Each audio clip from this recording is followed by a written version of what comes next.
कन्हैया और दाऊ जी तीनों विराजते हैं। वहाँ की सेवा लक्ष्मी जी संभालती है। लक्ष्मी जी रसोई बनाती है। कहते हैं जगन्नाथ भगवान का भोजन इतना सुंदर है, वहाँ भात बनता है। जगन्नाथ के भात को जगत पसारे हैं। हम तो वहाँ गए, कितना भी खा लो, चाहे इतना खाओ जितना खाओ, और इतना अच्छा स्वादिष्ट लगता है, पाते ही चले जाओ। मिट्टी के बर्तनों में बनता है। कड़ी सब्जी आदि बहुत प्रकार के व्यंजन बनते हैं, लेकिन भात जरूर बनता है। एकादशी को भी बनता है।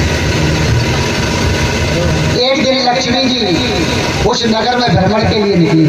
लक्ष्मी ने सोचा इतने दिन यहाँ रहते हो गए, भ्रमण करके आती हूँ, हमारे पुजारी पंडा क्या कर रहे हैं, भगत क्या कर रहे हैं। रात्रि में 3 बजे भ्रमण के लिए निकली लक्ष्मी। कहते हैं जो लोग लेट उठते हैं उनके लिए बहुत उपदेशक कथा है। जो सूर्य के बाद उठते हैं वो भी सुन ले ध्यान से, और जो खटखटे मार के सोते रहते हैं, घर में सफाई भी नहीं रखते, दरिद्रता फैलाए रहते हैं, शाम को बर्तन ऐसे ही पड़े रहते लोगों के, और वस्त्र भी इधर उधर पड़े रहते हैं, उनके लिए बहुत अच्छी है। उनको ज्ञान वर्धक है, वो आज समझ जाएं लक्ष्मी हर कोई चाहता है, लेकिन सफाई करना कोई नहीं चाहता। घर के लिए साफ सुथरा कोई नहीं रखना चाहता। माता जी के लिए इतनी पवित्रता प्रिय है, इतना कोई वस्तु प्रिय नहीं है। लक्ष्मी जी के लिए शुद्धता और पवित्रता बहुत बड़ी प्रिय है। हम उसके खुद उदाहरण बताएंगे आपको। वृंदावन का लक्ष्मी जी भ्रमण के लिए निकली 3 बजे। देखा तो पुजारी पंडा जो भी थे वो सब औंधे पड़े थे, वस्त्र कहीं पड़े हैं, बर्तन कहीं पड़े हैं, उल्टे सीधे घर गंदे पड़े हैं। लक्ष्मी ने कहा ये तो अपने मतलब के हैं, बाहर आगे निकले। वहां से गई तो जो कर्मचारी लोग थे वो भी लेट आते हैं तो सब सोए पड़े हैं, किसी को पता नहीं, अंधेरा है, लाइट भी नहीं जल रही है। घूमते घूमते दूसरी तरफ से एक भूमि का घर था, हरिजन। सुबह ही उठ जाती थी और घर का दरवाजा बुहार करके पानी छीट करके और घी के दीपक लगा रखते थे दरवाजे। बड़ा सुंदर मिट्टी से जो पानी छीटने से बड़ी सोंधी सोंधी खुशबू आती है, सुगंध। लक्ष्मी जी ऐसे ही उधर से गई तो उनको घर बहुत अच्छा लगा। है तो घर हरिजन का, भगवान के लिए कोई हरिजन चमार या ठाकुर ब्राह्मण नहीं होता है, ये तो हमारे लिए होते हैं। भगवान के लिए सब जातियां एक जैसी। तुरंत उस घर में प्रवेश की, और जहाँ लक्ष्मी प्रवेश कर जाए वहाँ तो चकाचक हो जाए। लक्ष्मी जी ने कहा हमारी चाय यहाँ भोजन करेंगे।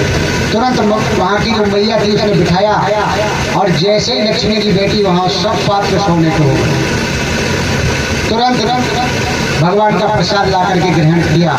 लक्ष्मी जी ने भोजन किया। वहाँ का मकान भी एकदम सोने का बन गया, बड़ा महल बन गया। चकाचक माल छलने लगा। भगवान की भक्ता है, और अन्य क्षेत्र चालू हो गया। कपड़े बटने लगे, भिक्षार्थियों को भोजन, धन, कपड़ा सब बटने लगा। कहते हैं रातों रात राजा बना देती है, रातों रात कंगाल में बना देती है। एक दिन दाऊ जी उधर से भ्रमण करके निकल रहे थे। दाऊ जी ने देखा ध्यान का कि हमारे घर की बहू और भगवान के घर खा रही है। बड़े लोगों में ऐसा रहता है। दाऊ जी ने विचार किया घर की बहू और हरिजन के घर बैठ के खा रही है, देख के चले गए। मन में बड़ा दुख हुआ, और शाम को जाकर के कन्हैया को बताया।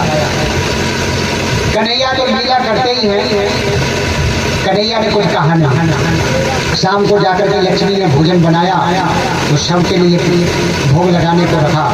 दाऊ जी ने नहीं खाया। सुभद्रा ने भोजन ग्रहण किया। जब दाऊ जी ने नहीं खाया तो कन्हैया ने भी नहीं खाया। कन्हैया बोले अगर मैं खा लूंगा तो तुम जो खा लो हमें, और हम रहेंगे तो अलग रहेंगे। कन्हैया ने भी नहीं खाया, और दाऊ जी ने भी। दूसरे दिन भी भोजन बना, दोनों ने नहीं खाया। तीसरे दिन भी भोजन बना, दोनों ने भोजन ग्रहण नहीं किया। लक्ष्मी जी ने कहा हम इतनी मेहनत से बनाते हैं, जब तुम्हें भोजन बनाना ही नहीं है तो तुम्हारे घर में रहकर क्या करेंगे, छोड़ देते तुम्हारा घर। कन्हैया से लक्ष्मी जी ने कहा, लक्ष्मी जी ने दाऊ से कहा कि कन्हैया बहू रानी कह रही है कि जब हमारे हाथ का भोजन ग्रहण नहीं करते तो क्या करें तुम्हारे घर में रहे। तो बोले छोड़ दो, हट जाए हमारे घर से। दाऊ कन्हैया ने लक्ष्मी जी को कहा।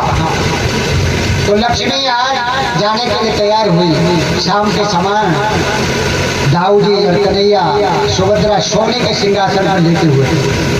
जैसे ही लक्ष्मी जाने को तैयार हुई और मंदिर से बाहर निकली, सारे सिंहासन सोने के वस्त्र आभूषण हीरा पन्ना सब। कन्हैया और दाऊ जी नीचे लेटे जमीन पे। लक्ष्मी चली जाती तो उस घर में कुछ रहता नहीं। लक्ष्मी कहाँ गई? वहीं गई, यहाँ हरिहर का घर था, वहीं चली गई। दाऊ जी सुबह उठे, कन्हैया से कहा लाला ये सब धन कहाँ गया? बोले तुम्हारी बहू रानी का था, वो ले गई। बोले जाने दो, उसके बगैर क्या हम जिएंगे नहीं, चलो हम अपना भोजन बनाएंगे। मंदिर में यात्री आना बंद हो गए, पुजारी कोई भी नहीं आए। जहाँ लक्ष्मी नहीं वहाँ कौन आएगा? अब भोजन भी इनको नहीं मिला। 4 दिन हो गए। 5वां दिन लगा तो दाऊ जी बोले लाला आज 5 दिन हो गए, भोजन तो मिला नहीं, चलो कहीं मांग के खाते। कन्हैया बोले कहाँ मांगोगे? बोले नहीं, रूप बदल के चलते हैं, समुद्र किनारे शमशान है, वहाँ मुर्गा जलाने आते लोग, तो कुछ ना कुछ बांटते रहते हैं, भिक्षा। आज दोनों कन्हैया और बलदाऊ कटोरा ले लिए और बालक का सोना धारण कर लिया और बैठ गए शमशान घाट में। वहाँ लाइन लंबी थी, उधर से बांटते बांटते आते तो वहाँ तक खत्म हो जाता। 5 दिन हो गए भूखे। 6वां दिन लगा तो एक महात्मा आए। महात्मा लाए मूड़ी, ये जो परमल होते ना ऐसे एक पोटली बांध करके लाए।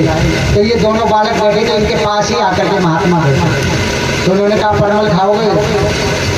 तो कन्हैया दाऊ जी कहने लगे हाँ कई दिन के भूखे हैं। तो कटोरा में भगवान के में और दाऊ जी के में उन्होंने पोटली खोल के ऐसे जैसे खूब से रखे, वैसे ही लक्ष्मी जी देख रही, दूर से तेज हवा चलाई, शोर बाबा के और उनके सब परमल हो गए। अब दोनों कटोरा खाली। बोले लाला अब तो बात बनेगी नहीं, अब चलो बहू रानी को मना लेते हैं। कन्हैया बोले अब बहू रानी तो रुष्ट होकर चली गई है, कहाँ मिलेगी? बोले अब जहाँ भी मिले। दाऊ जी बोले मुझे पता है जिस घर में वो रहती है, चलो चलो चलो। दोनों वहाँ से चल देते हैं और उसी हरिजन के घर के द्वार पर आ जाते हैं जहाँ अन्य क्षेत्र चल रहा है। तो उसी लाइन में लग जाते हैं जिसमें भोजन बट रहा था दोनों। और लक्ष्मी जी को पहचानती है। लक्ष्मी जी ने देखा तो दोनों बालकों को बाहर निकाला, बोले इधर आ जाओ, ये लाइन तुम्हारे लायक नहीं है। दोनों को अंदर बुलाया और पहले तो अच्छे से भोजन कराया, उसी घर में कराया जिस घर के कारण दाऊ जी छोड़ गए। दोनों भूखे थे, खूब भोजन कराया चकाचक। दाऊ जी से कहा कि अब आप खुश हो? दाऊ जी कहने लगे देवी जी हमें क्षमा कर दो, आज के बाद हम तुमसे कुछ नहीं कहेंगे, तुम हमारे घर चलो। 4-5 दिन से भूखे हैं और बहुत परेशानी उठाई। लक्ष्मी ने कहा आज से मैं किसी के घर में जाऊं आप मुझे रोकना मत, इस शर्त पर चलो। दाऊ जी ने कहा चिंता मत करो बहू रानी, वो घर तुम्हारा है, ये भी घर तुम्हारा है, जहाँ तुम्हारी इच्छा हो वहाँ रहो और जिसके घर में जाओ उसके घर में जाओ।